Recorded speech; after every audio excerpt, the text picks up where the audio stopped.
I'm Mark Winne, and I, along with a lot of really good people in Natick back in 1975, actually started the Natick Community Farm. It was the Natick Community Farm, not the Natick Community Organic Farm at that time. But we did operate organically. But yes, and I was with the farm, and I actually ran the Natick Youth and Human Resources or committee, I think it was called at the time. It was a part of the town of Natick, so it was a government function. Um, and we started the farm that year, 1975, as a way to provide some, interesting and employment-related kinds of experiences for the town's young people. And I was involved with the project up until early 1979 when I left and went on to some work in Hartford, Connecticut.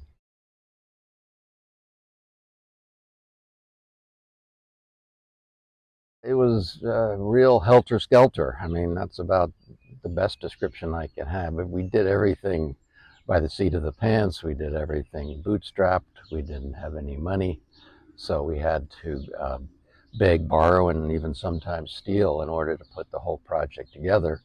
Where we're sitting now was not the original site for the farm. It was actually located at what was called the Red Wing Farm, which was a part of the Broadmoor Audubon Sanctuary further down Elliott Street, as I recall. And we were only there 1 year, that first spring, 1975, in summer and fall.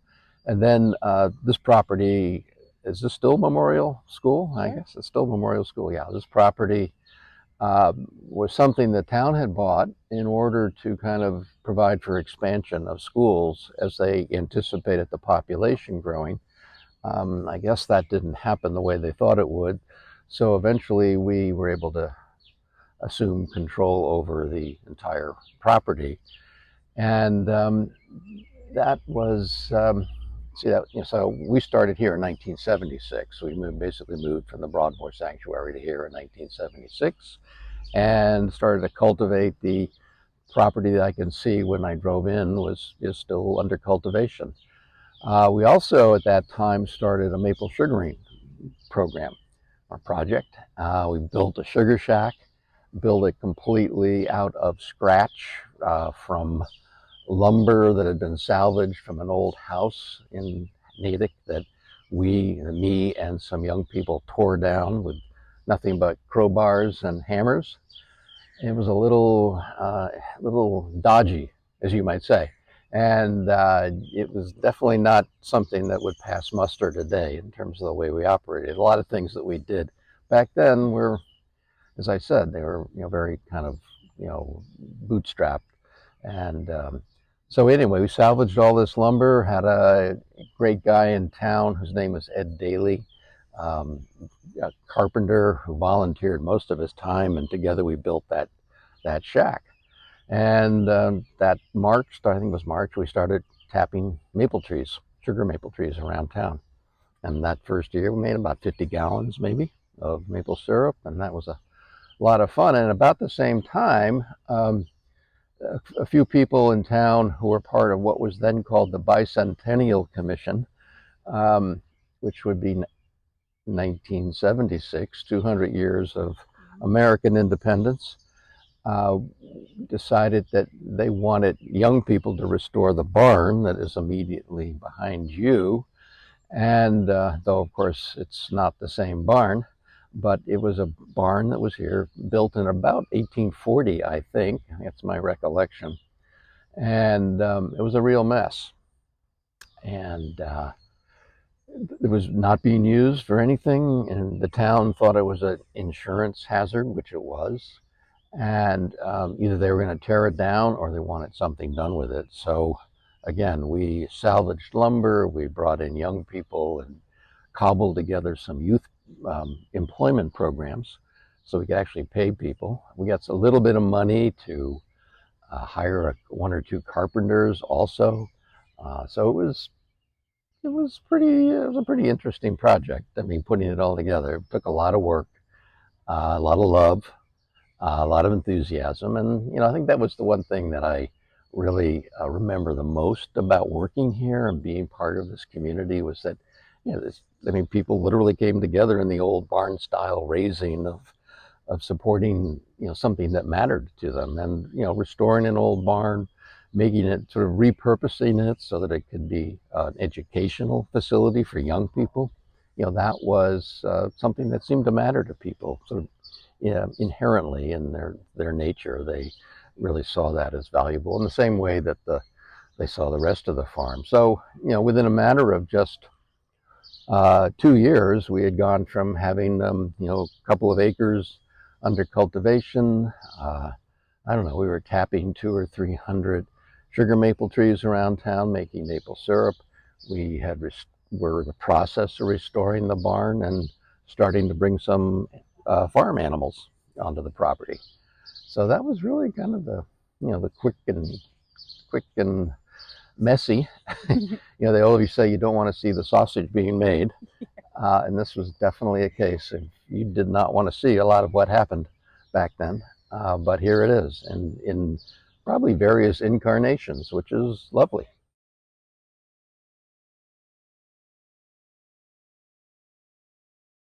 I mean, part of me would say it didn't fit at all. I mean, this was, very suburban community, had, certainly had old roots, wonderful, deep old roots back to the 1600s. And you could still see in this area the housing stock is that of that era. But it was a growing community. I mean, the malls were kind of out there along the highway, pretty much the sort of dominant enterprise. The young people would go to the malls to hang out because that's kind of what young people do. There weren't a lot of alternatives. Um, it I wouldn't say that it felt like a place that was looking to do something innovative or um, try to make a name for itself. It had, but at the same, so it needed, we needed some ideas. We needed to sort of spark that something that was there. So I think tapping into those roots, that old, there's certainly an old New England agrarian kind of tradition alive in Natick and in the region. And I probably should say that the real the spark for this, the idea, came from the town of Weston, Massachusetts, because they had a farm called, I think it was called Green Power Farm. And I don't know if it's what's still there, but they were farming on some conservation land that the town had set aside, and they were doing it with young people, and they were doing that a couple of years before this project started, and that is where I got the idea for the Natick Community Farm. So, all right, let's do something like that here. Now, keep in mind, I knew nothing about farming. That was going to be my question. It was like, wait, what was your farming background? Zero. Yeah, I came out of a suburban New Jersey background, no agriculture, went to a liberal arts college, and I don't even think I had gardened in my young life. So this was so. But heck, Mark Twain once said that all you need in life is ignorance and confidence. Success is sure to follow, and that was basically the way we approached it. And we found a couple of people who knew a little bit more than me. I think our first farm manager was a guy named Bob White. I don't know whatever became of him, but Bob had just graduated from the University of Massachusetts Ag School. But Bob, just like me, had no practical experience. Yeah, he was totally a kind of a textbook kind of farmer, and that wasn't really what we needed. But he, did a good job. Then probably the best find of all, sort of an angel who sort of appeared on our behalf, thank you, Lord, was a guy named George Ames. And I don't know if I'm sure he's recalled around here. I'm sure he's passed on by now. But he was a guy that, had been a farmer, old New England farmer from New Hampshire, and had done, so he kind of came along and helped us with a few ideas. He actually owned a rototiller, which was like, wow, a piece of farm equipment, something really cool. And so that enabled us to actually till up about an acre to 2 acres of land on the property. And he has some know-how. He had actually done some maple sugaring in the past. Other people came along. I mean, literally, they would come in out of the woodwork, and that was so much fun. I mean, Doug Montgomery, who you mentioned earlier, was one of those people who was looking for something to volunteer, and he helped us rebuild an evaporator, which was the main piece of maple sugaring equipment. He helped us with some other carpentry projects, metalworking project. He's a very handy guy. I mentioned Ed Daly, another carpenter. So people like that would show up. So it was almost like, a little bit of the old build it and they will come kind of saying, but it was also very much, say help and people will show up and give you what you need.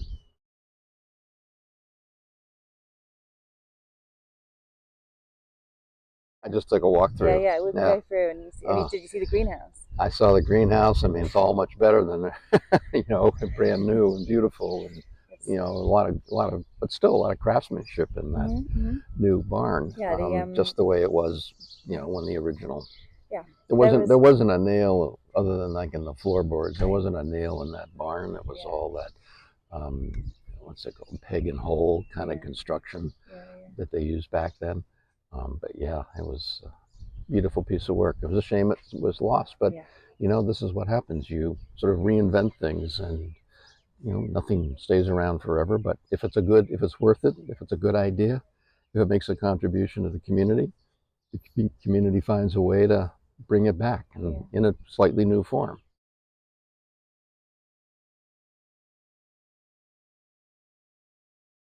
So many things. I mean, at first, there was a certain amount of, there's a beauty about the place, it's kind of in a rough New England way. And there's certainly an aesthetic that I enjoyed a lot, with the fields and the old structures. But, I think, two things. One I already said, which is just the community, the way the community would come together. There were some just beautiful moments that happened. I remember we had our first lamb was born, and I think it was like March, at the same time that the maple sugar production was an absolute full operation, and there were like maybe 100 people milling around, and everyone was excited about the lamb. Everybody was excited about maple syrup being made, and so it was just that kind of community enthusiasm, which is very special. And I think the other thing but certainly the thing that was special was the young people that came. I mean, we asked them to do things that probably wouldn't ask young people to do anymore. But they worked really hard, and they actually really cared about it, even though none of them, as far as I can remember, had any farming experience. Nobody from Natick came from a family farm. That didn't happen here. So this was all new for them. The whole experience was very new. And that they literally dug in, and it was hot, sweaty summertime. We were able to cobble together a little money from produce sales. So I think at the end of the season, everybody might kind of get a check for $50. So nobody was getting rich. They could have made more money, lifeguarding or whatever.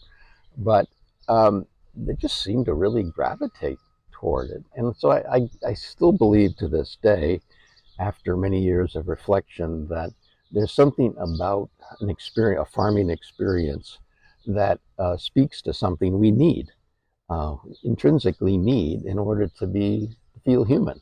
And I think that's what happened with these young people. They said, all right, yeah, give us some dirt, give us some land, give us some wood to throw into an evaporator, give us some, some hodgepodge of animals. I mean, we had sort of a Noah's Ark kind of approach to livestock. Whoever donated some miserable animal on its last legs, we took it.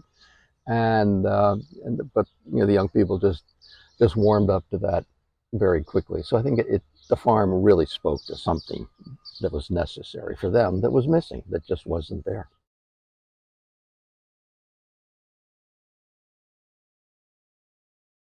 it would be very funny the way they'd behave too, because they'd be here maybe a few weeks or a couple of months. Again, no farming experience, but they'd start to sort of walk and talk like farmers. Yeah, yeah. And they'd sort of they'd wear overalls, and they'd put their thumbs into the straps and say, hey, we think the frost is going to be coming early this year, or we would say that I think it's too early to plant the peas. So they weren't putting it on; they actually started to behave that way. Yeah. So it was very sweet, the way that they plunged right into it. And it was an interesting mix of young people. There were some that really just didn't sort of fit the mold, you might say, within the school, the traditional educational system, and found this as a very worthwhile educational opportunity. You might say it had some therapeutic value to young people in the way that horticulture and working with animals does. So that was all positive. And then there were some kids that had some very serious problems, and we tried to work with them as much as possible. And I think in some cases we made some breakthroughs, and they came away better off than they would be otherwise from this experience. But there were also some that just kind of slipped through the cracks, unfortunately. We just couldn't do a lot. But I think the farm found, you might say it found a constituency of young people who were really looking for something that they weren't getting in the community, whether it was, could have been emotionally, it could have been in terms of career options or educational choices. And I think we provided something that was really worthwhile and quite different.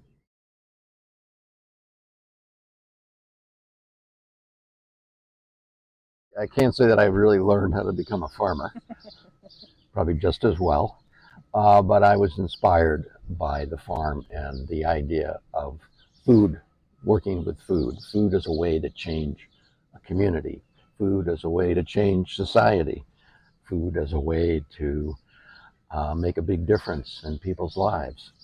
And I had a great job opportunity came along in 1979 running the Hartford, Connecticut food system.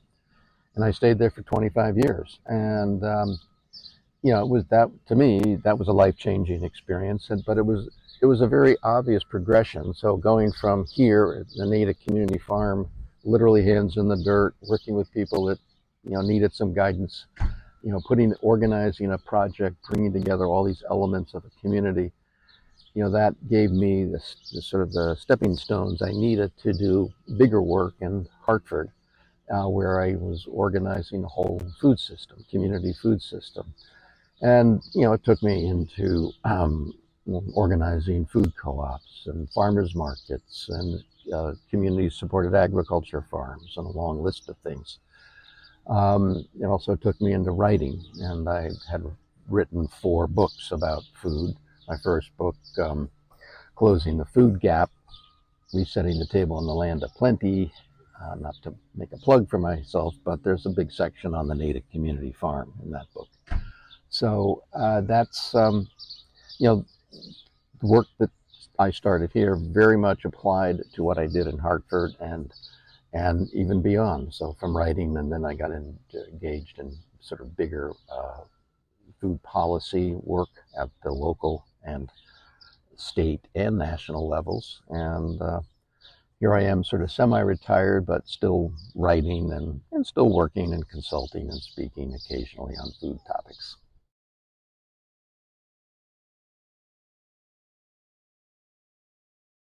I would imagine that it's the biggest challenge would have something to do with acceptance in the community. A term I might use is a normalization. Is the farm a normal part of this community now?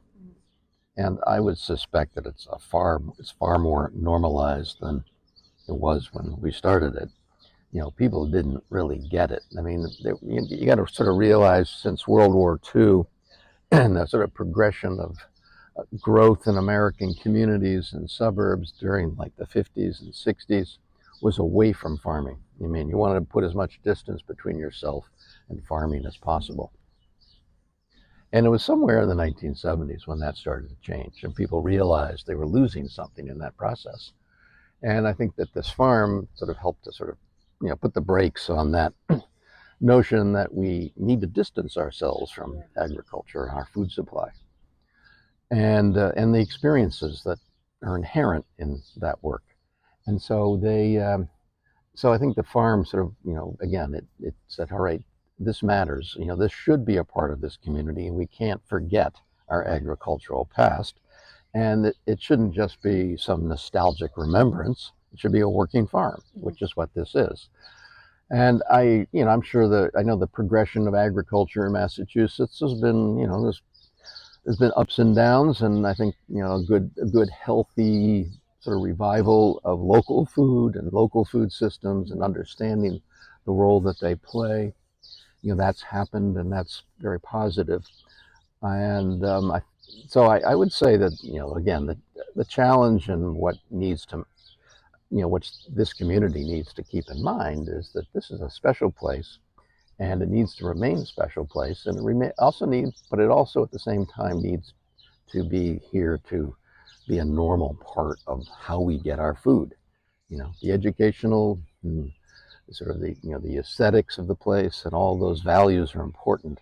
The environmental, I'm sure, benefits are solid. But at the same time, I think, people say this, we have a food system in this country that isn't always working well and is doing a lot of harm to our bodies. It's doing a lot of harm to our environment.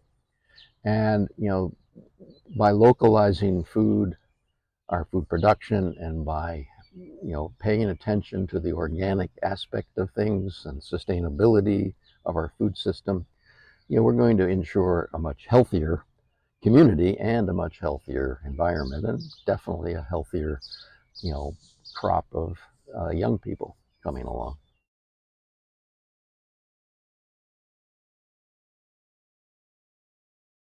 I'm remembering this time when, it was 1978. Was the big blizzard of Massachusetts. I think it was 1978, and we had 30 inches of snow, and the highways were closed. Everything was shut down, and we had some animals, including some cows, in the barn. And as I said, we were cobbling together all kinds of things, including how we would feed the animals. And one of the ways that we did that was by going to this bagel store that was operated on Route 9. I can't remember the name of it. All they did was do bagels. And at the end of the day, they always had a couple of big bags of bagels left over, and they threw them in a dumpster.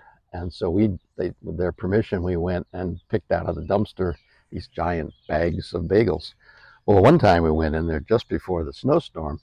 The only bagels they had were garlic bagels, and like bags and bags, I guess. So we put them in there, and that's what we were feeding the animals. Well, on the day of the big blizzard, everything was locked up pretty tight, protect the animals. And our farm manager, whose name was Steve Shabbat, wonderful guy, couldn't get down here to milk the cows until like 4 o'clock in the afternoon. He snowshoed in from several miles away, had to snowshoe the whole way down. And he said when he opened the barn door, the smell of the garlic almost knocked him back into the snow. And he just said it was the most, I mean, he was a farm guy, and he was some of the most foul thing he ever smelled in his life, because these poor animals had only been eating garlic and been committing all acts of flatulence that livestock are heir to, and it was just too much. So it sort of knocked the poor guy down. That's a good one. I can imagine you open the doors and just it was a giant hit. blast. Farm of manure and garlic mixed together. Mm-mm.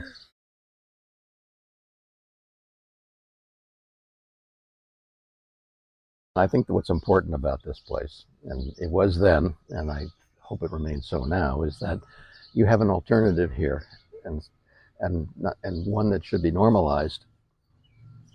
And it's an alternative to hanging out at the mall. It's like so much of how we treat young people today is like, teaching them to be, young consumers, and then adult consumers. And that seems like their only purpose in life is to sort of join the system and become consumers.